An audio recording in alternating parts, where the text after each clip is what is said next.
สังขารจะสาสวยต้องหมั่นคัดสีคนจะดีต้องหมั่นฟังเทศน์อยากเป็นคนวิเศษต้องสร้างเหตุแห่งความดี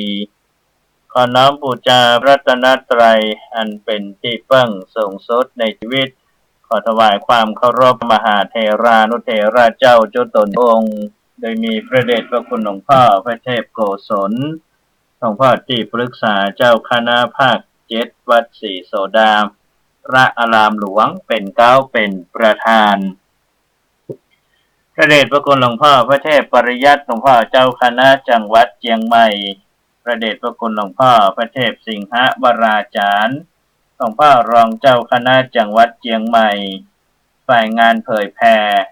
หลวงพ่อพระครูโคสิทธิ์ประยตยาพรพ่อเจ้าคณะตำบลสุเทพเขต1วัดป่าแดงมหาวิหารหลวงพ่อพระครูปริยัติยานุสารพ่อติปรึกษาเจ้าคณะอำเภอเมืองเชียงใหม่วัดฝ่ายหินครูบาอาจารย์เจ้าจุตนจุองค์ก็เจริญพรญาติโยมผู้ส่วนธรรมและกัลยาณธรรมทุกผู้ทุกท่านที่กำลังรับฟังสถานีวิทยุกระจายเสียงพระพุทธศาสนาแห่งชาติและสังคม FM 104.50 เมกะเฮิรตซ์อากาศณวัดฝ่ายหินอำเภอเมืองจังหวัดเชียงใหม่สถานีวิทยุสาธารณะจังหวัดเชียงใหม่ FM 92.25 เมกะเฮิรตซ์อากาศณวัดป่าแดงมหาวิหารอำเภอเมืองจังหวัดเชียงใหม่พร้อมด้วยคลื่นกัลยาณธรรมเว็บไซต์กัลยาณมิตร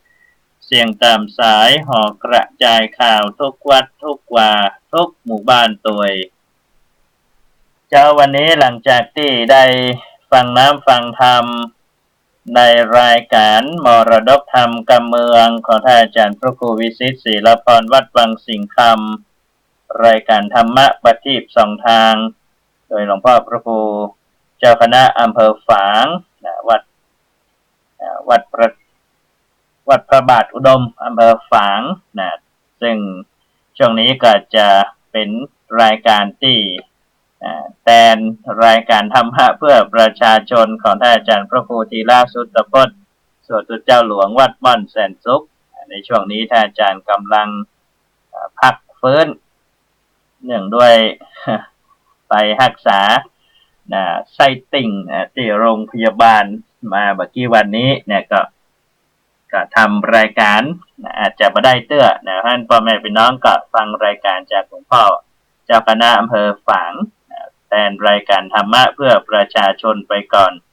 ส่วนรายการเสียงจากชุมชนป่าแดงและสันทรายหลวงนั้นก็ห่างหายไปตั้งแต่เข้าพรรษาตอนนี้ก็มาเริ่มรายการใหม่หนึ่งด้วยมีการงานที่ต้องรับผิดชอบในช่วงนี้ค่อนข้างที่จะหนักเนื่องด้วยว่าที่วัดสันทรายหลวงนั้นกำลังมีการบูรณะประฏิสังขรณ์อุโบสถหรือว่าโบสถ์ซึ่งก็ดำเนินการมาตั้งแต่เดือนกุมภาพันธ์ต้นปีนี้แล้วก็ในช่วงนี้ก็เป็นช่วงที่จะต้องดูแลการก่อสร้างห้างแผงค่อนข้างที่จะคือกับเวลาค่อนข้างนักในการก่อสร้างห้างแผงแล้วก็บางทีก็มีศาสนกิจในช่วงเช้าก็เลยตรงกับการทำรายการซึ่งก็ขออนุญาตท่านอาจารย์พระครูสมุวิศวัตรท่านผู้อำนวยการว่าขอเวลาในการดูแลการงานภายในวัดก็เป็นอย่างนั้นก็พยายามแบ่งเวลามาทำรายการวิทยุให้ได้ครบในสัปดาห์ต่างๆเป็นต้นวันนี้เราพบกันในวันจันทร์ที่22เดือนกรกฎาคมพุทธศักราช2562เข้าพรรษามานี้ก็ได้1สัปดาห์แล้วเพราะฉะนั้นพ่อแม่พี่น้องในช่วงเข้าพรรษานั้นพระสงฆ์องค์พระเจ้าก็จะอยู่กับวัดกับวาศึกษาปฏิบัติธรรมแล้วก็ในช่วงเข้าพรรษานั้นทุกวันพระวันศีลแต่ละวัดแต่ละวาก็จะมีกิจกรรมทางพระศาสนาก็คือการทำบุญใส่บาตรฟังเทศน์การปฏิบัติธรรมถึงช่วงเช้าช่วงกลางวันแล้วก็ช่วงเย็น ที่วัดสันทรายหลวงนี้ถ้าเป็นวันพระปกติก็จะมีช่วงเช้าแต่ว่าถ้าในช่วงเข้าพรรษานั้นก็จะมีตั้งแต่ช่วงเช้าช่วงบ่ายและก็ช่วงเย็นอันนั้นก็ทั้งวันพ่อแม่พี่น้องว่างจะมาเอี่ยวมายื้อมาเยี่ยมกันก็ยินดีต้อนรับทุกท่านถ้ามาบ่พบก็เป็นอย่างเอิ้นกันทางโทรศัพท์ป้องก็ได้เริ่มต้นรายการด้วยพุทธศาสนาสุภาษิตประจำวันประจำเจ้าวันนี้นำเสนอพุทธศาสนาสุภาษิตในบทที่ว่าปฏิกัจเจวะตังกะยิรายังชัญญาหิตะมัตตโนปฏิกัจเจวะตังกะยิรายังชัญญาหิตะมัตตโนแปลว่ารู้ว่าการใดเป็นประโยชน์แก่ตนพึงรีบทำการนั้นเทียวการใดที่เป็นประโยชน์แก่ตนคำว่าประโยชน์บ่ใช่ประโยชน์ที่เข้าข้างตัวเก่าแต่ว่าเป็นประโยชน์ในการที่จะนำไปสู่ประโยชน์ส่วนรวมและก็ประโยชน์สูงสุดในที่นี้ก็อาจจะแยกเป็น2ประเด็นประเด็นแรกก็คือการงานที่เรารับผิดชอบในหน้าที่ต่างๆเพราะว่าจะเป็นการทำงานรับผิดชอบในด้านใดด้านหนึ่งอาจจะเป็นผู้บังคับบัญชาผู้ใต้บังคับบัญชาอย่างเช่นความเป็นเจ้าหลวงเจ้าวาดก็ดีเป็นต้นรู้ว่าการใดเป็นประโยชน์ก็ทำหน้าที่ของตัวเก่าให้ดีให้สมบูรณ์ให้รอบคอบแล้วก็ให้ดีให้งามให้สำเร็จโดยที่คนอื่นเปิ้นหรือว่าผู้บังคับบัญชาผู้ใต้บังคับบัญชาบ่ได้ตำหนิติเตือนเหล่านี้เป็นต้นก็พึงรีบทำเสียก็หมายความว่าเฮารับผิดชอบหน้าที่ใดก็รีบทำรีบให้มันเรียบร้อยโดยความสุขุมรอบคอบโดยหลักของการทำงานนั่นก็คือฉันทะคือความพอใจและก็มีความคิดสร้างสรรค์ฉันทะจิตตะก็คือการเอาใจใส่ดูแลรอบคอบจิตตะตั้งมั่นตั้งใจฉันทะวิริยะความเพียรขยันหมั่นเพียรเอาใจใส่ดูแลแล้วก็รอบคอบวิมังสาฉันทะจิตตะวิมังสาเพราะฉะนั้นก็ต้องทำหน้าที่ของตัวเก่าให้ดีสรุปอย่างนั้นประเด็นที่2ก็คือเรื่องของการทำคุณงามความดีการทำบุญสุนทานการได้ช่วยเหลือเกื้อกูลการมีเมตตาธรรมการแบ่งปันอยู่ในหลักของการทำคุณงามความดีทั้งนั้นคุณงามความดีก็ต้องทำไปพร้อมกับหน้าที่ของตัวเก่าตัวอันไหนสิ่งที่เป็นประโยชน์เป็นคุณงามความดีเกื้อกูลมีเมตตาธรรมช่วยเหลือแบ่งปันเหล่านี้เป็นต้นก็คุณงามความดีทั้งนั้นเพราะนั้นรู้ว่าการใดเป็นประโยชน์แก่ตนแบ่งเป็น2ประเด็น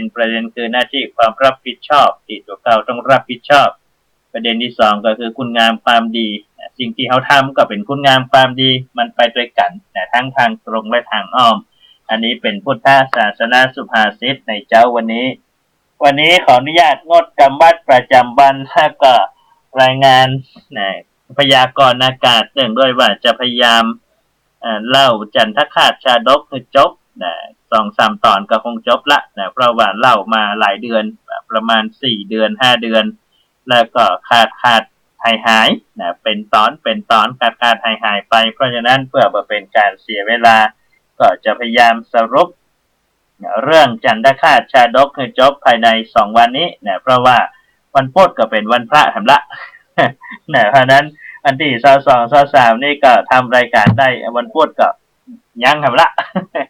นั่นก็เป็นอย่างนั้นพ่อแม่พี่น้องส่วนทำทีนี้เมื่อสัปดาห์ก่อนในช่วงท้ายของจันทคาตชาดกนี่ส่วนใหญ่จะเป็นคำถามเกี่ยวกับพระชาตินี้ขององค์สมเด็จพระสัมมาสัมพุทธเจ้าคำถามนั้นก็หมายถึงว่าทำไมเปิ้นจึงมีเหตุการณ์เกิดขึ้นกับพระเจ้าจันทคาตเป็นอย่างจากนี้ทำไมพระองค์จะต้องเผชิญกับเรื่องราว ที่ทั้งดีและบดีนะในจันทคาตชาดกนั้นพระมหาสัจเจ้านั้นพระองค์ทรงประสูติหรือว่าเกิดในตระกูลทุกขตะคือตระกูลคนยากจนพ่อแม่ก็หาเจ้ากินข้ามแต่ในที่สุดด้วยปุญญบารมีก็ทำให้พระองค์และก็พระเชษฐาก็คือพระเจ้าสุริยคาตซึ่งเป็นอ้ายเนี่ยก็ได้เป็นพระราชาเป็นพระมหากษัตริย์ปกครองบ้านเมืองหลายเมืองด้วยกันแล้วก็พระมหาสัจเจ้านั้นคือพระเจ้าจันทคาตนั้นพระองค์ก็ทรงมีพระมเหสีหลายพระองค์ในคำถามท้ายๆของชาดกจันทคาตชาดกนี้เปิ่นก็ได้ตั้งคำถามและก็มีคำตอบไว้ให้คำถามเมื่อที่ผ่านมาว่าด้วยเรื่องของอกุศลกรรมและกุศลกรรมอันนี้ก็เล่าไปแล้วทีนี้คำถามต่อมาว่าทำไมพระมหาสัจเจ้าพระองค์จึงมีพระมเหสีหลายพระองค์คำถามก็ถามว่าอันบุรุษสตรีได้ทำบุญร่วมกันแต่ไม่ได้อธิษฐานว่าผู้นี้จงเป็นภริยาของเราหรือผู้นี้จงเป็นสามีของเราตายไปเกิดแห่งชาติจะได้เป็นสามีภรรยากันหรือไม่ในชาตินี้เนี่ยบุรุษหรือสตรีมาได้อธิษฐานว่าชาติต่อไปนั้นมาได้อธิษฐานว่าขอให้ไปเกิดเป็นสามีภรรยากันตายไปเกิดแห่งชาติจะได้เป็นสามีภรรยากันหรือไม่โดยส่วนใหญ่ก็จะมีน้อยชาติหน้าขอให้เกิดได้เป็นสามีภรรยากันแห่งได้มีน้อยเปอร์เซ็นต์ส่วนใหญ่ก็บอกชาติหน้าอย่าพบกันทำเลยอันนั้นในคำตอบเปิ้นก็บอกว่าบุรุษและสตรีได้ทำบุญร่วมกันแต่ไม่ได้อธิษฐานว่าขอให้เกิดชาติต่อไปให้เป็นสามีภรรยากันบางคนชาติต่อไปก็จะไปเป็นพ่อลูกกันบางคนก็ไปเป็นพ่อเป็นแม่กันบางคนก็ไปเป็นญาติกันบางคนก็ยังเป็นสามีภรรยากันสตรีทั้งหลายเมื่อรับส่วนแห่งบุญอันบุรุษหนุ่มเกิดความรักใคร่แล้วฮือตาลก็เป็นภรรยาของบุรุษนั้นได้เมื่อหมู่สัตว์ท่องเที่ยวในสังสารวัฏคือการเวียนว่ายตายเกิดบ่อาจจะแสดงว่าหญิงนี้ไม่ใช่มารดาหญิงนี้ไม่ใช่ภรรยาบุรุษนี้บ่ใช่บิดาบุรุษนี้บ่ใช่สามีเพราะว่าตายไปแล้วเวียนว่ายตายเกิดในสังสารวัฏทุกชาติหญิงอาจเป็นภรรยาก็ได้เป็นแม่ก็ได้บุรุษอาจจะเป็นบิดาหรือเป็นสามีก็ได้อันนั้นการที่มนุษย์คนเราอยู่ในชาติปัจจุบันแล้วบ่ได้อธิษฐานร่วมกันว่าขอให้เกิดไปเป็นสามีภรรยากันในภพชาติต่อไปก็อาจจะเป็นเกิดมาเป็นพ่อเป็นแม่เป็นญาติกันเป็นพี่เป็นน้องกันเหล่านี้เป็นต้นเพราะว่าตายไปแล้วนี่ความเป็นสามีภรรยาก็จบไปความเป็นพ่อเป็นแม่ก็จบไปก็ขึ้นอยู่กับบุญกรรมที่ตกแต่งไว้ภพชาติต่อไปว่าจะให้เกิดมาเป็นอะไรอย่างถ้าโพธิสัตว์เจ้าของเฮาก็เช่นเดียวกันพ่อแม่พี่น้องส่วนธรรมพระมหาสัตว์เจ้านั้นพระองค์ก็มีพระมเหสีหลายพระองค์แล้วพระมเหสีแต่ละพระองค์นั้นก็มาพบกันในภพชาติของการเป็นพระเจ้าจันทคาตแล้วก็พบกันแล้วก็ได้เป็นพระสวามีเป็นพระมเหสีกันอันนี้ก็เป็นบุญกรรมตกแต่งให้เป็นไปเช่นนั้นเช่นเดียวกันก็เป็นคำถามและคำตอบที่น่าสนใจว่าชาตินี้เราได้ทำบุญร่วมชาติต่อไปเราอาจจะได้เกิดเป็นสามีภรรยากันหรือว่าเป็นลูกเป็นพ่อเป็นแม่กันเป็นญาติกันเหล่านี้เป็นต้นหรือถ้าเราสังเกตดูว่าในปัจจุบันนี้เรามาผ่านพบเจอผู้คนมากมายที่หันหน้ากันแล้วเกิดความสนิทสนม เกิดความฮักเป็นเหมือนป่อเหมือนแม่เหมือนพี่เหมือนป้าเหมือนน้องเหมือนญาติกันสนิทกันโดยทั้งที่ที่มาที่ไปแตกต่างกันก็อาจจะเป็นเพราะว่าบุญกรรมในอดีตชาตินั้นเคยทำตัวกันเพราะฉะนั้นทำตัวกันในชาตินี้ก็เลยเกิดมาแล้วมาพบกันพอพบกันก็ได้ทำคุณงามความดีตัวกันก็จะเป็นบุญเป็นกุศลต่อไปเพราะนั้นในจันทคาตชาดกเปิ้นก็เล่าต่อไปว่าเมื่อพระเจ้าจันทคาตประทับอยู่ในเมืองอินทปัตนครพระองค์ก็ได้ทรงระลึกถึงพระโอรสซึ่งเป็นโอรสของพระนางอุตตมธานีและพระนางพรหมจารีและก็ธิดา3 นางของเศรษฐีอุตกัสเศรษฐีและพระเจ้าสุริยคาตตัวคือพระมหาสัจเจ้านั้นพระองค์ทรงระลึกกระตึงหาอายหาป่อบุญธรรมหาพระมเหสีหาพระโอรสพระองค์จึงได้เสด็จไปยังที่อยู่ของบุคคลเหล่านั้นด้วยที่ได้เข้าไปถามไทยสารทุกข์สุขดิบบางครั้งก็ประทับอยู่ที่นั้น1 คืน 2 คืน 3 คืนเสร็จแล้วก็เสด็จปิกยังเมืองอินทปัตนครต่อมาพระมหาสัจเจ้าพระองค์ก็เสด็จไปเยี่ยมเยียนบุคคลที่พระองค์เคยได้ผ่านพบเคยได้ร่วมสุขร่วมทุกข์กันเป็นระยะเวลาหลายเดือนด้วยกันนี่เพราะนั้นเมื่อพระองค์ทรงปกครองเมืองทั้ง4 เมืองพ่อแม่พี่น้องส่วนธรรมพระเจ้าจันทคาตพระโพธิสัตว์เจ้าของเราในพระชาตินี้เป็นพระเจ้าแผ่นดิน4 เมืองเพราะว่ามีพระมเหสีทั้ง4 พระองค์ในการต่อมาพระราชกุมารพระนามว่าทุกขตะคัตติยวงศ์ซึ่งก็เป็นพระโอรสของพระมหาสัจเจ้าพระเจ้าจันทคาตเช่นเดียวกันทุกขตะคัตติยวงศ์ก็ทรงระลึกนึกถึงพระชนกโดยทิพยเนตรบางครั้งก็ทรงระลึกถึงพระนางพรหมจารีบางครั้งก็ทรงระลึกถึงพระเจ้าสุริยคาตพระเจ้าลุงบางครั้งก็ระลึกถึงป้อบุญธรรมเศรษฐีธิดา3 คนก็ทรงนำราชสารและก็สิ่งของต่างๆเดินทางไปเยี่ยมไปเอี่ยวหานี่พ่อแม่พี่น้องส่วนธรรมไปเยี่ยมไปเอี่ยวหาตามที่พระราชบิดาเคยทำโดยการเยี่ยมเยียนต่างๆเหล่านี้เป็นประจำต่อมานี่เป็นประจำต่อมาเพราะฉะนั้นพระมหาสัจเจ้าของเราพ่อแม่พี่น้องคนส่วนธรรมทั้งหลายพระองค์ทรงปกครองบ้านเมืองด้วยทศพิธราชธรรมแล้วก็ได้ทรงปกครองบ้านเมืองจนพระองค์นั้นได้ทรงทอดราชบัลลังก์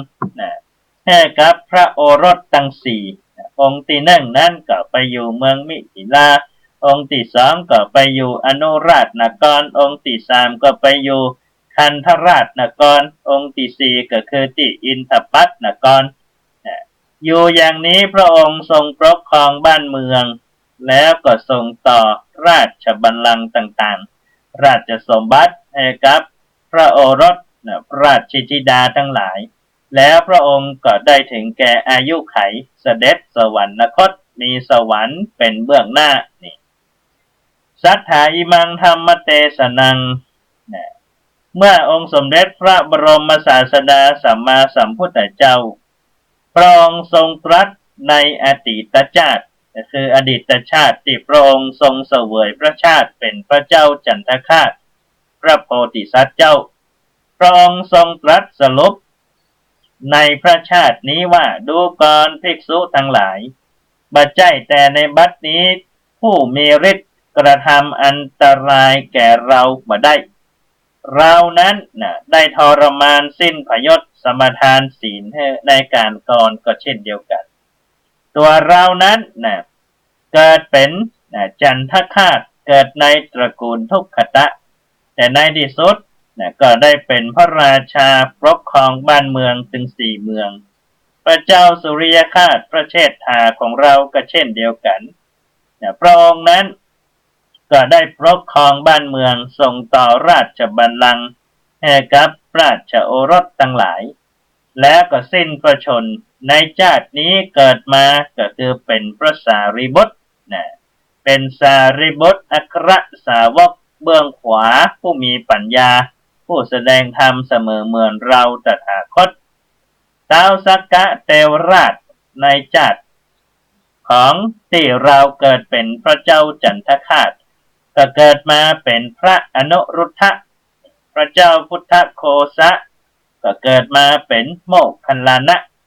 พระเจ้าพรหมจักรก็เกิดมาเป็นพระเจ้าพิมพิสารพระเจ้าธรรมขันตีก็เกิดมาเป็นพระมหากัสสปะส่วนพระเจ้าสุทัศนจักรผู้มีจิตใจที่ขาดศีลธรรมก็เกิดมาเป็นเทวทัตพระนางวิมาลาเกิดมาเป็นพระนางประชาบดีโคตมีพระนางพรหมวดีก็เกิดมาเป็นพระนางสิริมหามายาอุกัฏฐเศรษฐีก็เกิดมาเป็นพระเจ้าสุทโธทนะพุทธบิดาของเราพระนางพรหมจารีก็เกิดมาเป็นพระเขมาภิกษุณีพระนางสุวรรณปิมปาก็เกิดมาเป็นพระอุบลวรรณเถรีพระเจ้าทุกขตะคัตติยวงศ์ก็เกิดมาเป็นราหุลพระนางอุตตมธานีก็เกิดมาเป็นพระนางเป็นนางชนบทกัลยาณีพระนางสุริโยธาเทวีก็เกิดมาเป็นพระนางสามาวดี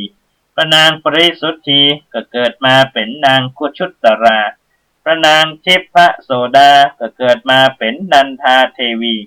พระนางประทุมบุภาก็เกิดมาเป็นพระนางวิสาขามหาบาสิกานางสุคนทเกษี3-4 นางนี่เป็นธิดาของเศรษฐีหมดในพระเจ้าที่พระองค์เป็นพระเจ้าจันทคาตในชาติปัจจุบันก็เกิดมาเป็นพระนางโคตมีพระเจ้าเตชุกตสิปราชเกิดมาเป็นอุทายีอมาตย์พระนางเทวทิลังกาอัครมเหสีก็เกิดมาเป็นพระนางยโสธราวิชาธรที่ได้ถวายพระแสงขันธ์เกือกแก้ววิเศษที่พระมหาสัจเจ้าได้ช่วยเหลือก็เกิดมาเป็นอานนท์พุทธอุปถากนาคราชที่เฮ่อแก้วมณีวิเศษก็เกิดมาเป็นพระกุระเถระพระเจ้าธรรมโชติก็เกิดมาเป็นเท้ามหานามสักยราชมหาพลวิชยกุมารก็เกิดมาเป็นพระกบินทเถระนอกนั้นก็เกิดมาเป็นบารมี10 ทัศทานะบา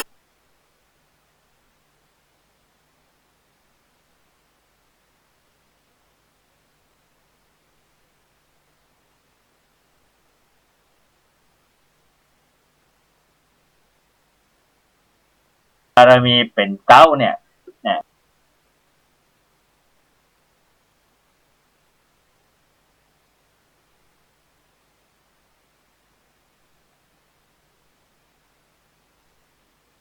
ก็คือในแต่ละประชาสมบัติบรมจักรพรรดิบ่ได้หวังว่าจะต้องไปเป็นอินพรหมบ่ได้หวังว่าจะมีทรัพย์สินสริงคารมากมายก่ายกองบ่ได้หวังว่าจะเป็นผู้วิเศษบ่ได้หวังว่าจะเป็นคนที่ผู้คนนั้นให้การยกย่องสรรเสริญว่าเป็นเศรษฐีเป็นมหาเศรษฐีเป็นบัณฑิตเป็นนักปราชญ์แต่ทุกพระชาติที่พระมหาสัจเจ้าคือพระโพธิสัตว์ของเขาพระองค์ทรงประสูติหรือว่าเกิดในแต่ละพระชาตินั้นพระองค์ทรงทำแต่ความดีงามคือบำเพ็ญกุศลธรรมบำเพ็ญกุศลกรรมคือกรรมที่ดีงามทำที่ดีงามโดยพระองค์ตั้งจิตอธิษฐานว่าขอให้บุญญาราศีนี้ขอให้เราได้ไปเป็นพระพุทธเจ้า เนี่ยเป็นพระพุทธเจ้าต่ออันเฮาอย่างอื่นเฮาบ่เอาเฮาจะไปเป็นพระพุทธเจ้าต่ออันในการภายภาคหน้าในการภายภาคหน้าคือปารมีครบถ้วนเมื่อไรก็ตาม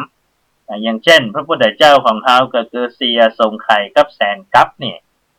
ยาวนานมากนะเพราะนั้นพระองค์ก็สั่งสม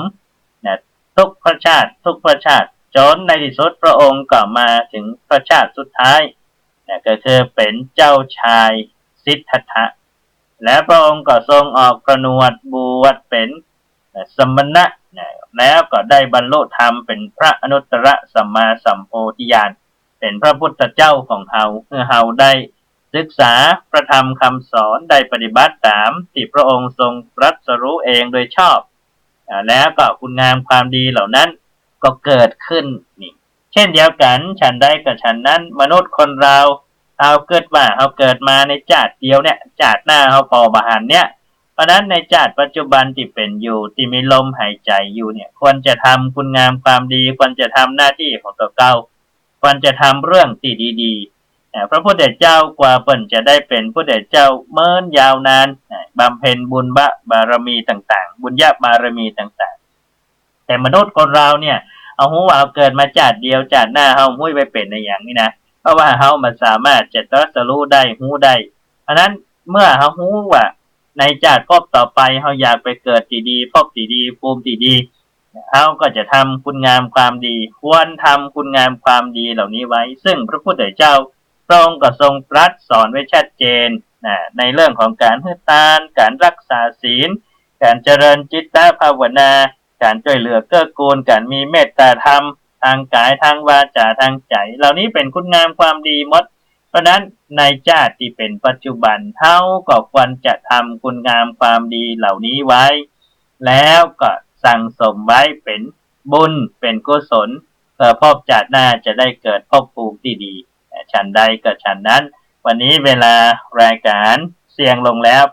8:29 นาทีแล้วก็ฝากกับพ่อแม่พี่น้องผู้ส่วนธรรมว่าในช่วงเข้าพรรษาถ้ามีเวลาก็ไปวัดอาจจะไปทำบุญใส่บาตรในตอนเช้าแล้วลวดไปส่งลูกส่งหลานไปโรงเรียนไปทำงานหรือว่ามีเวลาในช่วงวันเสาร์วันอาทิตย์ก็ลองไปฟังเทศน์ฟังธรรมซึ่งเป็นเรื่องราวธรรมะคำสอนทางพระพุทธศาสนาของเราเพราะนั้นพ่อแม่พี่น้องส่วนธรรมในช่วง3 เดือนนี้ถ้าเราปฏิบัติได้ช่วงต่อไปก็ปฏิบัติได้เช่นเดียวกันวันนี้ขอความสุขสวัสดีจงบังเกิดมีแด่ทุกท่านขอเจริญพร